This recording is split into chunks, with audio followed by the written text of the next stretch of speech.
करते थे, किया भी। 2015 में बिहार की राजनीति से मेरा कोई लेना देना कभी नहीं रहा, लेकिन 2015 में जब यहाँ मैंने नीतीश कुमार की मदद की तो उसके साथ साथ 7 निश्चय का कार्यक्रम भी बनवाया, बिहार विकास मिशन की परिकल्पना भी की। लेकिन हम कोई मंत्री नहीं बने, हम यहाँ कोई ओहदा लेके नहीं गए, हम तो चले गए। उसके बाद यहाँ पर उसको करने की जिम्मेवारी नीतीश सरकार की थी, और अगर उन्होंने नहीं किया तो हम ही यहाँ वापस आकर वो गलती सुधारने का या इसको बेहतर करने के लिए भी अपना घर परिवार काम धंधा छोड़कर हम ही पसीना बहा रहे हैं।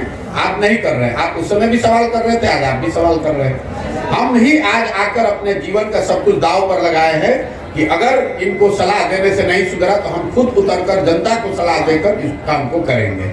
बिल्कुल चिंता मत कीजिए, जब समय आएगा मैं चुनावी मोड में भी आऊंगा और आपको उसका असर भी दिखेगा। आपको नहीं दिखा, एक MLC का चुनाव हमने अभी कराया निर्दलीय अफाक अहमद का, आज से 6-8 महीना पहले। उसमें एक ओर से महागठबंधन के उम्मीदवार थे, 30 वर्ष के जीते हुए MLC, उनकी मृत्यु हुई तो उनका लड़का लड़ रहा था, और वहाँ के 5 भाजपा के सांसद लगे हुए थे अपने कैंडिडेट को जिताने में। ये सब जीता कौन? जनसुराज समर्थित आदमी। आप इस पर भरोसा रखिए, इतना हमें ज्ञान है कि यहाँ चुनाव कब होगा। जब चुनाव होगा तो आप जनसुराज को, प्रशांत किशोर को चुनाव के मोड में भी देखेंगे और इन लोगों का सबका खटिया खड़ा करते हुए भी आप देखेंगे। ये लोकसभा चुनाव में इंडी अलायंस का क्या भविष्य देखते हैं? नीतीश जो इसके सूत्रधार थे नीतीश कुमार, वो खुद चले गए। पहले बात तो आप ये समझिए कि नीतीश कुमार कभी इसके सूत्रधार थे नहीं। ये तो अपने से आप लोग कुछ बिहार के पत्रकार और जदयू के कुछ बड़बोले नेता अपने आप को संयोजक, सूत्रधार, पता नहीं प्रधानमंत्री का फेस क्या क्या बता रहे हैं। आप मेरे वक्तव्यों को पिछले 1 साल से सुनिए।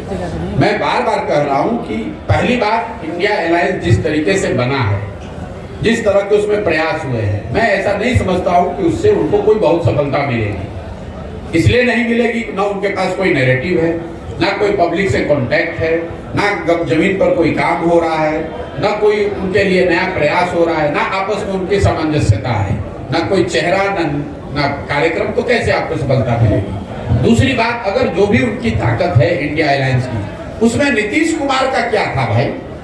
पटना में एक बैठक होने से आप लोग कह रहे हैं कि नीतीश कुमार ही इसके सूत्रधार है। इंडिया अलायंस में सबसे बड़ा दल कांग्रेस है, दूसरा सबसे बड़ा दल तृणमूल है, तीसरा सबसे बड़ा दल DMK है। नीतीश कुमार को पूछता कौन है?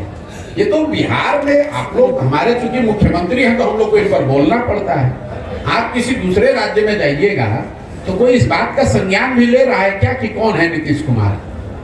आप जरा ये समझिए कि नीतीश कुमार क्या ऑफर कर सकते हैं किसी दल या गठबंधन को। इनके पास कोई इतना बड़ा ये चेहरा है नहीं, कोई इनकी आइडियोलॉजिकल विचारधारा वाली पोजिशनिंग है नहीं, हर 6 महीना पे पलटते हैं। पूरे देश में इनका नाम है पलटू राम। दूसरा, इन्होंने गवर्नेंस के स्तर पर पूरे देश में सबसे गरीब और पिछड़ा राज्य है बिहार। तो ऐसा तो होगा नहीं कि केरल का आदमी कहेगा कि केरल को बिहार के जैसा बनाना है इसलिए नीतीश कुमार को नेता मान ले।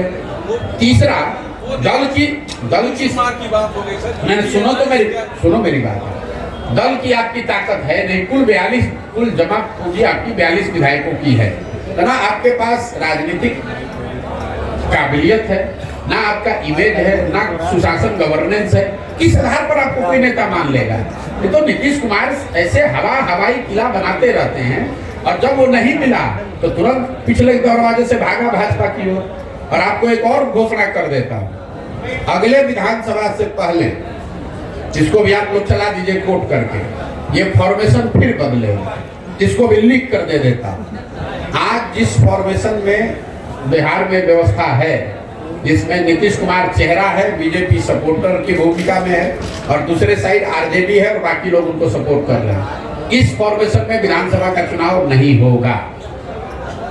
कौन कहा? पिछली बार भी मैंने कहा था कि ये जो महागठबंधन और भाजपा बना है इसमें अगला चुनाव नहीं होगा, ऑलरेडी टूट गया।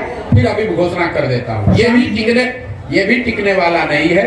अगले विधानसभा से पहले आपको बहुत बड़ा उलटफेर बिहार की राजनीतिक परिदृश्य में, पूरी इकोसिस्टम में देखने को मिलेगा, और ये लोकसभा चुनाव के 6 महीना के अंदर आपको दिखेगा।